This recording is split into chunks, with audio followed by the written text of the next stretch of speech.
Hi guys, welcome to this video. My name is Deepak Singla and today we are going to discuss test number O of SSC. Test number OKN of SSC. चलिए start करते हैं first question से। पहले जो दो question है हमारे वो हैं error type. First question is it seemed as if every man in the country was back them. Last part is no error. Okay, fairly simple दिख रहा है मुझे तो कि पास्ट कंटिन्यूस समझ में आ रहा है कि है वो उसके साथ बैक यूज़ किया है। अगर पैसिव वॉइस होगा तो वो उसके साथ बैक यूज़ होगा ईडी, या फिर वो उसके साथ अगर एक्टिव है तो आईएनजी यूज़ होगा। तो हमें एक्टिव वॉइस दिख रहा है, ये पैसिव वॉइस तो है नहीं। इधर वे हमें एरर मिलना चाहिए, इसमें एक्सप्लेनेशन तो हमें करने की ज़रूरत होती नहीं है। तो वॉस बैकिंग हो जाएगा, ना कि वॉस बैक होगा। ओके, सेकंड देखते हैं। He put the words softly one by one interior their warm little home. He puts the word softly one by one interior. Okay, interior interior होता है एक एडजेक्टिव। मैंने बोला एडजेक्टिव, नॉट एडजेक्टिव। एडजेक्टिव में D silent होता है तो pronunciation आती है एडजेक्टिव। इंटीरियर क्या होता है? एक एडजेक्टिव होता है, उसका मतलब होता है मीन्स सिचुएटेड ऑन और relating to the inside of something. But हमें यहाँ पे एक प्रीपोजिशन चाहिए और राइट प्रीपोजिशन है इनसाइड, तो सेकंड पार्ट में एरर हो जाएगा, इंटीरियर की जगह इनसाइड आ जाएगा। ओके, आगे चलते हैं। नेक्स्ट जो हमारे 3 and 4, यस 3 and 4 जो क्वेश्चन है वो है फिल इन द ब्लैंक्स। पढ़ते हैं। We feared that enemies attack because they blank everything in their path. Okay, हम एनिमी के अटैक से डरते हैं।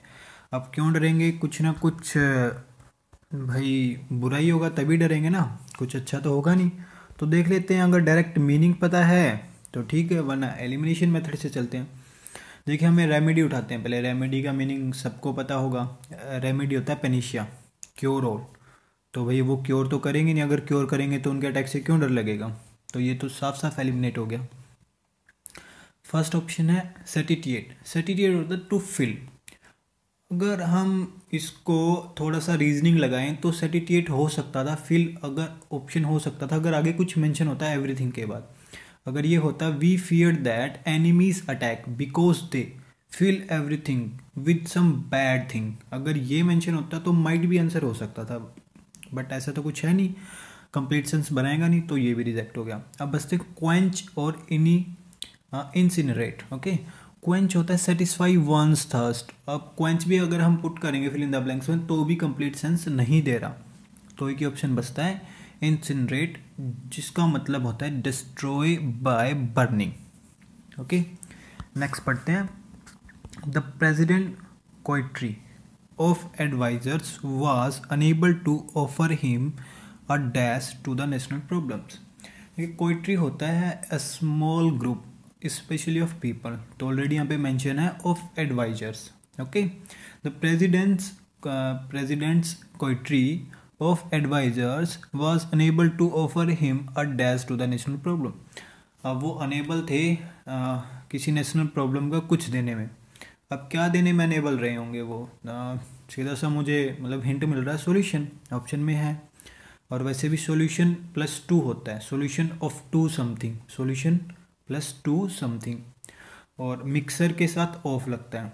ठीक है, बहुत easy fill in the blanks था। और सोल्यूट और सॉल्वेंट क्या होते हैं? वैसे साइंटिफिक टर्म में भी यूज़ होते हैं, और अगर लेकिन इनका मीनिंग देखें तो सॉल्वेंट होता है डेट फ्री, ठीक है, कर्जा मुक्त, और सोल्यूट होता है माइनर कंपोनेंट।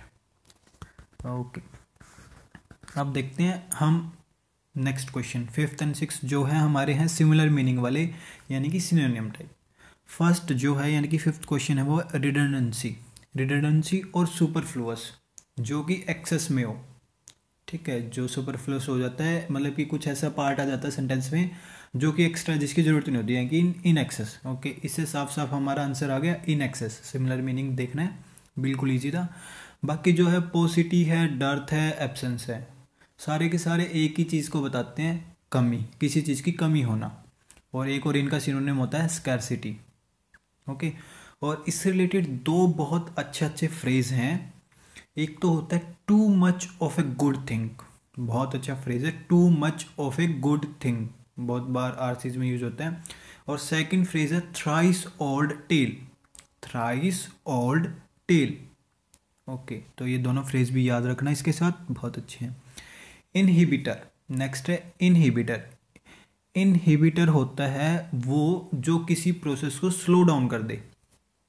ओके, अब देख लेते हैं इससे रिलेटेड, अगर पता है तो ठीक है, वरना वही एलिमिनेशन। देखिए एडवोकेट, एडवोकेट होता है टू सपोर्ट, तो ये बिल्कुल अपोजिट हो गया। इनहिबिटर होता है स्लो डाउन करने वाला, एडवोकेट होता है सपोर्ट करने वाला, तो ये तो होगा नहीं। सब्सिडी, सब्सिडी हम सुनते हैं कि गवर्नमेंट ने फार्मर को इतनी सब्सिडी दी, तो मतलब कि हेल्प ही की, उनको सपोर्ट किया कहीं ना कहीं, तो ये भी नहीं होगा। नेक्स्ट है compensation, fourth option. Again compensation एक काइंड ऑफ हेल्प होती है किसी चीज़ के लिए कंपनसेट करना, तो हमारा आंसर क्या बच गया, अवॉइडेंस। अगेन वही स्लो डाउन करना या किसी चीज़ को अवॉइड करना। नेक्स्ट क्वेश्चन टाइप है एंटोनियम टाइप, यानी कि opposite in the meaning of the word given. First one is bifurcate. Bifurcate, bi means दो और फरकेट मीन्स डिवाइड करना, तो डिवाइड करना दो पार्ट्स के अंदर।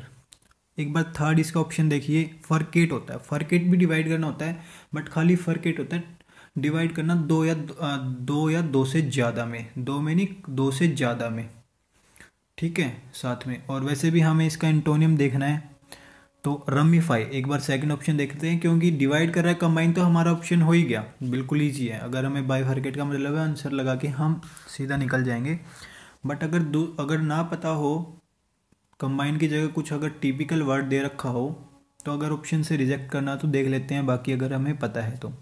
रमीफाई, रमीफाई होता है किसी चीज़ का फैलना, स्प्रेड आउट होना, specially of branches of tree.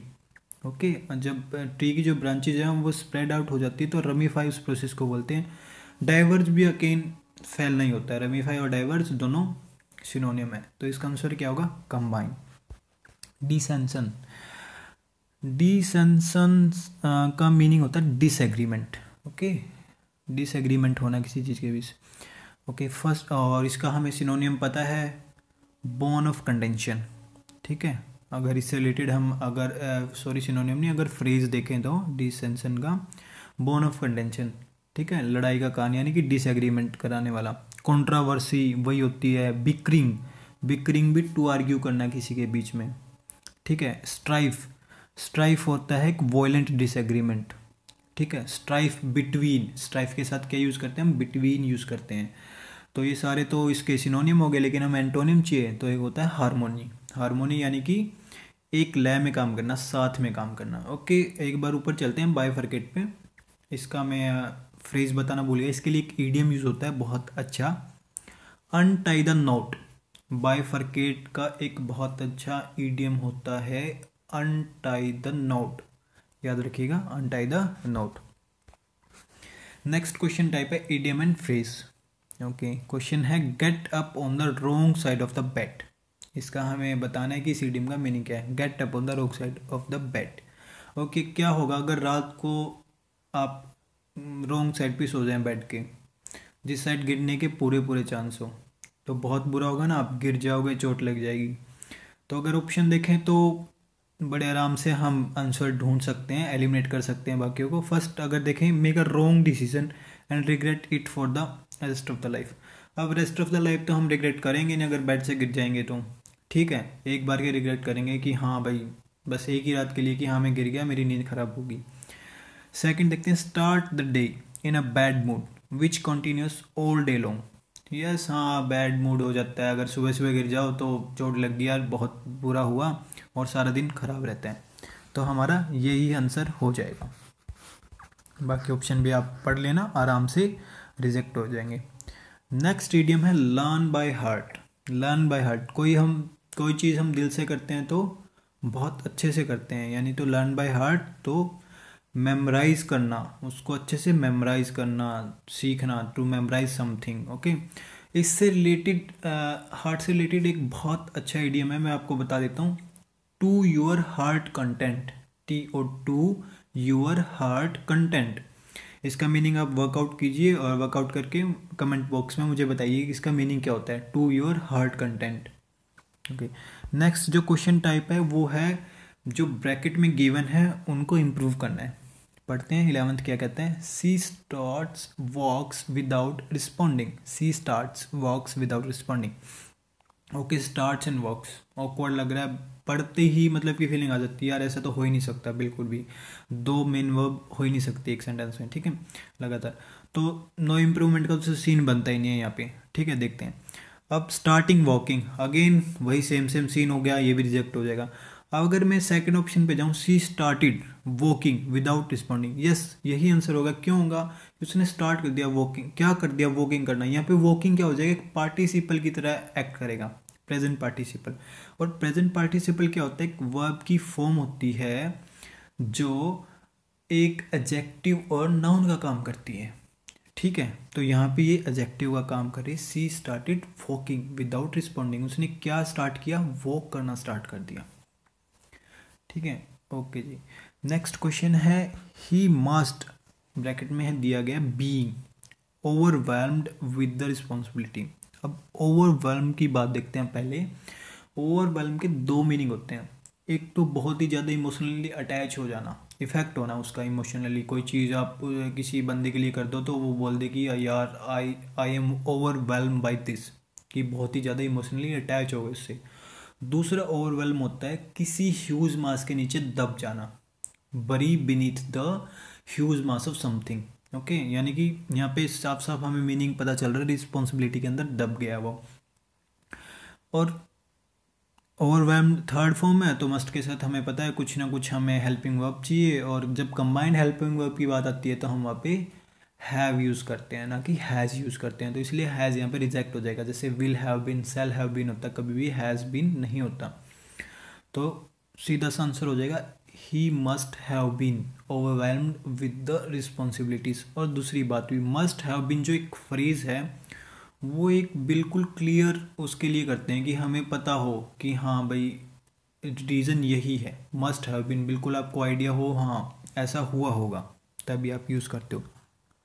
Okay, next जो क्वेश्चन टाइप है हमारा वो है वन वर्ड सब्स्टिट्यूशन। ओके, तो फर्स्ट जो है वो है the quality of being particularly noticeable. Okay, ऐसी क्वालिटी जो कि आसानी से पार्टिकुलरली क्या हो जाए, नोटिस हो जाए। तो ऐसी क्वालिटी को हम बोलते हैं सैलियंस। सैलियंस, ऐसी क्वालिटी को क्या बोलते हैं, सैलियंस। और जो दूसरे ऑप्शन हैं जैसे इमैटेरियल है, ट्राइबल है, ये दोनों होते हैं लेस इंपॉर्टेंस होती है इनकी, स्मॉल मैटर। और फ्रीवोलस भी वही होता है जो कि इररिलेवेंट होता है, जो कि मैटर से रिलेटेड कोई भी बात ना करे, ठीक है, इंपॉर्टेंस ज़्यादा ना हो। नोटिस कौन होगा, जो कि इम्पोर्टेंट होगा, ठीक है, तो इसलिए वो सैलियंस हो जाता है, और बाकी क्या है, लेस वैल्यू रखते हैं। नेक्स्ट, ऑफ अ डिजीज और poison extremely severe of harmful in its effect, ठीक है, बहुत ही घातक है, बहुत ही पॉइजनस है इफेक्ट में। इनोक्वस, इनोक्वस है उल्टा किसका, नोक्वस का। नोक्वस होता है हार्मफुल, और इनोक्वस क्या हो जाएगा, हार्मलेस, तो ये तो इसका मीनिंग नहीं होगा। नाइव, नाइव होता है बहुत ही सीधा साधा ऑनेस्ट बंदा जो स्ट्रेट फॉरवर्ड होता है, ये भी नहीं होगा। इनोफेंसिव, इनोफेंसिव होता है जो कि कोज ना करे कोई भी हार्म।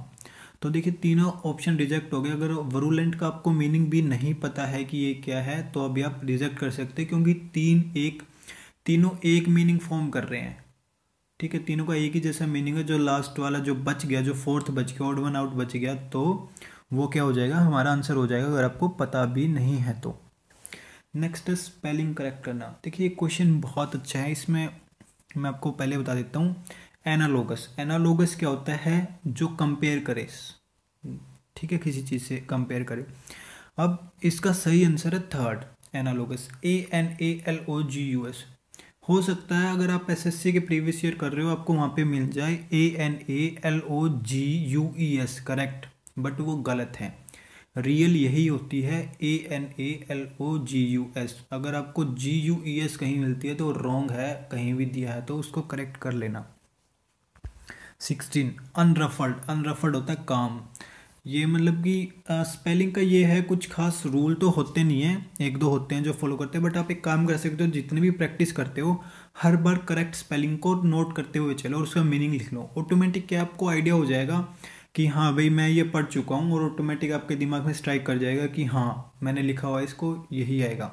तो अनरफल्ड यहाँ पे सेकंड वाला सही है, बाकी कोई भी सही नहीं है। अनरफल्ड, रैफल्ड तो होता ही नहीं है, आर ए की साउंड तो गलत है फर्स्ट एंड फोर्थ। तो थर्ड और सेकंड और थर्ड में रफल्ड आ रहा है, बट डबल एफ होता है स्पेलिंग में, तो सेकंड वाला सही हो जाएगा।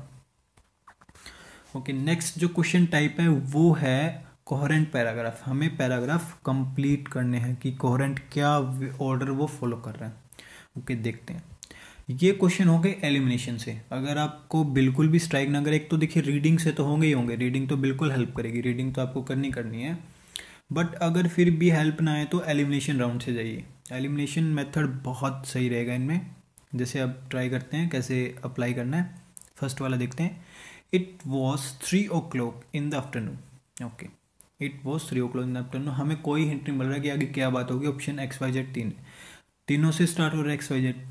पहले एक्स से स्टार्ट कर लेते हैं। पहली बात तो देखिए वाई देखिए कि ऑप्शन हमारा क्या है, before we walk to, comma लगा के टू दिया गया। अगर वाई से, क्या वाई से ये एंड हो सकता है? बिल्कुल भी नहीं, क्योंकि टू के आगे कुछ ना कुछ वो बताएगा। ना फुल स्टॉप है, ना क्वेश्चन मार्क है, ना कोई इन्फॉर्मेशन है, टू से कभी एंड नहीं हो सकता। तो जो वाई से एंड हो रहा है वो गया, वो रिजेक्ट हो जाएगा यहाँ पे। तो सेकेंड ऑप्शन हमारा नहीं होगा बिल्कुल भी। दूसरा करते हैं, एक्स से स्टार्ट एक हो रहा है, थर्ड वाला XYZ बिल्कुल है। It was 3 o'clock in the afternoon, find out bearers before we walk to preparing to return. Okay, हो सकता है, लेकिन एक बार फिर से देख लेते हैं। It was 3 o'clock in the afternoon, find out bearers. It was 3 o'clock in the afternoon, find out bearers. कोई सेंस नहीं आ रहा कि 3 बजे मतलब कि आफ्टरनून में से जो जिन्होंने बियर को ढूंढा, नहीं उन्होंने तो नहीं ढूंढा होगा, तो ये भी गलत हो गया। अब देखते हैं first option. It was 3 o'clock in the afternoon before we walk. Yes, अब 3 o'clock में कोई ना कोई तो रहा होगा, किसी ने तो उनको ढूंढा होगा। बिफोर वी वॉक टू, आगे देखते हैं फाइंड आउट बेयरर्स, क्या करने के लिए? टू फाइंड आउट बेयरर्स, कुछ करने के लिए। प्रिपेयरिंग टू रिटर्न, बिल्कुल एग्जैक्ट सेंस यही बना रहा है। एक तो हमने देखा कि वाई से एंड हो नहीं सकता, और 3 o'clock फाइंड आउट बेयरर्स को कर नहीं सकते, ऐसे हमने रिजेक्ट करके देख लिए थे। और कंप्लीट जो सेंस बना रहा है वो ये है कि 3 o'clock में कौन उठा? जब before we walk to find, जब हम उठे क्या फाइंड आउट करने के लिए? बेयरर्स को, और प्रिपेयर करने के लिए, प्रिपेयर किया हमें जाने के लिए। ठीक है, तो आप ऐसे इनको रिजेक्ट कर सकते हो, आसानी से हो जाएंगी। Now the first and most. Okay, क्या है? Now the first and most. यहाँ से भी कोई भी हिंट नहीं मिल रहा हमें कि किस बारे में ये बात कर रहा है। तो देख लेते हैं, वही एलिमिनेशन राउंड से अगर हो रहा है तो। Now the first and most, वही सबसे स्टार्ट हो रहे हैं। पहले तो ये देखते हैं, देखिए अगेन वाई, वेयर पे बिल्कुल भी एंड नहीं करेगा सेंटेंस हमारा कि इज वेयर। तो जो वाई से एंड हो रहे हैं उनको रिजेक्ट कर देते हैं, पहले एलिमिनेट कर देते हैं। तो हमारा फर्स्ट वाला एलिमिनेट हो गया, XZY नहीं हो सकता। थर्ड ऑप्शन देखते हैं, XYZ। Now the first and most, strata of marine origin occur above the simple appearance is where level of the sea in horizontal position। एक सेंस नहीं बना रहा, सिंपल अपेयरेंस इज वेयर नहीं होता। अगर ये बोलता simple appearance where is the level of sea in the horizontal position, अगर ये बोलता तो सेंस बनाता, इज अगर बाद में आता तो थर्ड भी हमारा नहीं हो सकता। सेकंड देखते हैं, now the first and most, वैसे स्टार्ट करता है, सिंपल अपेयरेंस इज वेयर। ठीक है, strata of marine origin occurs above the level of sea in horizontal position. मुझे तो ये साफ साफ सेंस बना रहा है, क्योंकि 2 ऑप्शन रिजेक्ट कर चुके हैं, और ये बिल्कुल साफ साफ सेंस बना रहा है कि कहाँ पे हुआ था इज वेयर, कहाँ पे क्या हुआ था? जहाँ पे strata of marine origin occurs above the level of the sea in horizontal position. तो हमारा यही आंसर हो जाएगा। चलिए आगे बढ़ते हैं। ओके, एक बार क्विकली है ना हम आरसी देख लेते हैं कि आरसी क्या कह रहा है। ओके, छोटा सा आरसी है, इजी आरसी है। The instructors rules were simple, breathe through your mouth not your nose else the mask will fog up.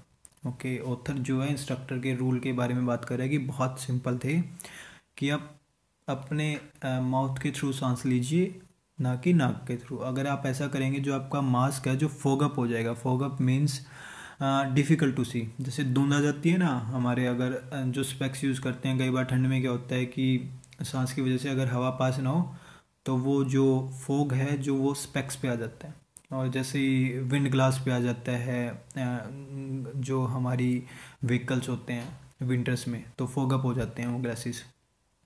Easier said than done, I got it wrong many a time. तो instructor ये बोल रहा है कि ये जितना कहने में आसान है वो करने से बहुत, मतलब करने से बहुत आसान है ये कहने में। ईजियर सेड देन डन, ठीक है। I got it wrong many a time, तो इंस्ट्रक्टर बता रहा है कि हाँ मैंने भी बहुत बार गलतियाँ की है, मतलब कि मुझसे भी पहली बार में सही नहीं हुआ, पहली बार में क्या बहुत बार में सही नहीं हुआ। तो but once you found habit and got the hang of it, again author ये बोल रहा है कि हाँ अगर आपने हैबिट बना ली, फाउंड हैबिट, और इसकी आदत डाल ली, hang of it and got the hang of it, the panoramic under water world revealed itself to you with high definition clarity. तो क्या हो जाएगा अगर आपने हैबिट बना ली और आदत डाली इसकी, तो जो अंडर वाटर वर्ल्ड है पेनोरमिक होता है वाइड रेंज। अगर आपने देखा होगा कैमरा जो होते हैं उसमें आजकल पेनोरमा आता है, पहले भी होता है पेनोरमा व्यू होता था। पेनोरमा क्या था, वाइड। जब बहुत सारे मेंबर हो तो पेनोरमा से हम क्या कर सकते थे भी और कर सकते हैं भी। आजकल बहुत सारे कैमराज में नहीं आता, बट शायद आता भी है, मुझे इस बारे में ज़्यादा नॉलेज है नहीं। बट पेनोरमा क्या होता है कि आप वाइड रेंज में क्या होते हैं कि जब मेंबर होते हैं ना उनकी पिक ले सकते हो, जो अगर एक सिंगल क्लिक में ना आए। तो पेनोरमा बेसिकली क्या होता है, wide range view. The panoramic under water world revealed itself to you with high definition clarity. तो अगर आपको आदत पड़ गई इस चीज़ की, जो अंडर वाटर की जो वाइड रेंज व्यू है वो खुद को आप रिवील कर देगा, ठीक है, in high definition clarity. Led by him, by home, him कौन है यहाँ पे, इंस्ट्रक्टर है, और ऑथर उसके बारे में बात कर रहे हैं। I slowly peered through mask into what till then was crystal clear water simmering in the sunlight. Led by him, उसके पीछे पीछे उतर जा रहे हैं, इंस्ट्रक्टर उसको लेड कर रहे हैं। तो स्लोली आराम से है ना मास्क के थ्रू झांकता उतर, और पीरियड क्या होता है, झांकना। और क्या देखता है, क्रिस्टल क्लियर वाटर, जो कि सनलाइट में सिमरिंग कर रहा था, स्पार्कल कर रहा था, चमक रहा था। I saw pebbles, sand and my fluid shadow. I was in Nemo's universe. Sea cucumbers, sea anemone, clownfish, sea horses, parrotfish, butterfly fish and a bevy of colorful saltwater fish swam fast. तो author बता रहा है कि उसने क्या क्या देखा, बहुत सारी चीज़ें देखी, पेबल्स देखे, ठीक है, फ्लूइड शैडो देखी, I was in Nemo's universe. Author बोल रहा है कि I was in Nemo's universe, Nemos, sorry Nemos नहीं होगा, नीमोस। नीमो क्या एक फिक्शनल कैरेक्टर है, नीमो, कैप्टन नीमो। गूगल पे डालना आप कैप्टन नीमो, आपको पता चल जाएगा, एक फिक्शनल कैरेक्टर है ये। कैप्टन नीमो क्या होता था, एक सबमरीन होती थी उनके पास, और लंबी लंबी जर्नी पे डाइव करके जाते थे। एक फिक्शनल कैरेक्टर क्रिएट किया हुआ और एक इंडियन पर्सनैलिटी उसमें बताया हुआ उनको, ठीक है। Okay, last, a soul of canary, yellow fish did a merry dance and another with vibrant blue fish followed it. They were obvious to the snorkelers who struggled to take in the sight of a world so beautiful, so colorful and resist opening their mouth wide in amazement that you would follow. अब बता रहा है कि soul of canary था, एक yellow fish है, उसने dancing start कर दी और सारे के सारे उसकी साइड डांस करना स्टार्ट कर देते हैं।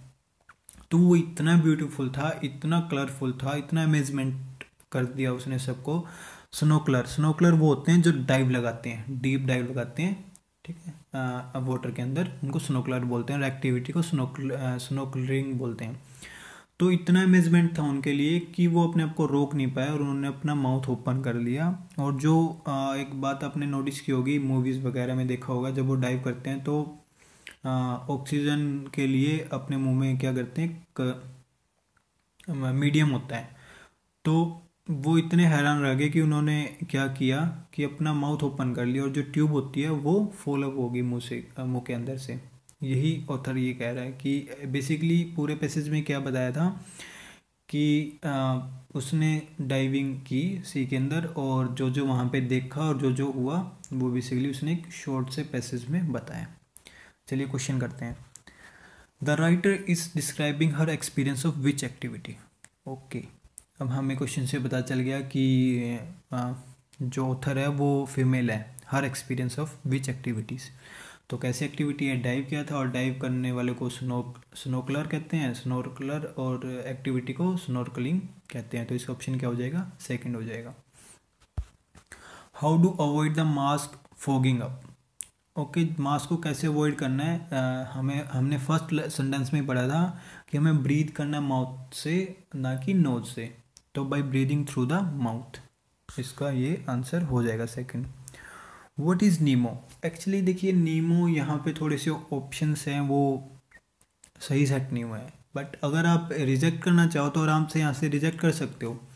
नीमो एक फिक्शनल कैरेक्टर हैं, जो मैंने बताया कैप्टन नीमो, यहाँ पे मेंशन नहीं है, बट अगर ऑप्शन से जाए तो नेम ऑफ द राइटर, नहीं राइटर का नाम नहीं, इंस्ट्रक्टर नहीं है, और सी ककम्बर तो है ही नहीं क्योंकि उसने अलग से बोला कि मैंने सी ककम्बर अलग से देखे हैं, ठीक है, तो है नहीं। अगर हम ऑप्शन रिजेक्ट करने जाए तो हमारा फर्स्ट यहाँ पे करेक्ट हो जाएगा, बट एक्यूरेट अगर हम देखें तो नीमो एक फिक्शनल कैरेक्टर है जो कि एक कैप्टन थे। उस कैरेक्टर जो कैप्टन का उन्होंने रोल प्ले किया है उस स्क्रिप्ट के अंदर। The writer so all of the following except. Writer ने क्या क्या देखा इन, मतलब कि छोड़ के एक चीज़ को, कैनरी येलो फिश देखी, सी हॉर्सेस देखी, पैरेट फिश देखी, वाइब्रेंट ग्रीन फिश नहीं देखी, वाइब्रेंट ब्लू फिश थी जो कि येलो फिश को फॉलो करती है डांस में। When would there be a risk of tube falling off, when the mouth was open. ठीक है, जब वो गिरेगी, जब माउथ ओपन होगा। माउथ कब ओपन हो रहा था, जब वो अमेजमेंट में उनके डांस को देख रहे थे और अमेजमेंट में माउथ उनका खुला का खुला रह जाता है। ओके फ्रेंड्स, आई गेस ये मेरा फर्स्ट टाइम था एनालाइज करने का वीडियो ऑनलाइन, तो प्लीज़ गिव योर फीडबैक कि कैसा लगा आप लोगों को, और अपकमिंग वीडियो में हम और अच्छा करने की कोशिश करेंगे। Thank you very much.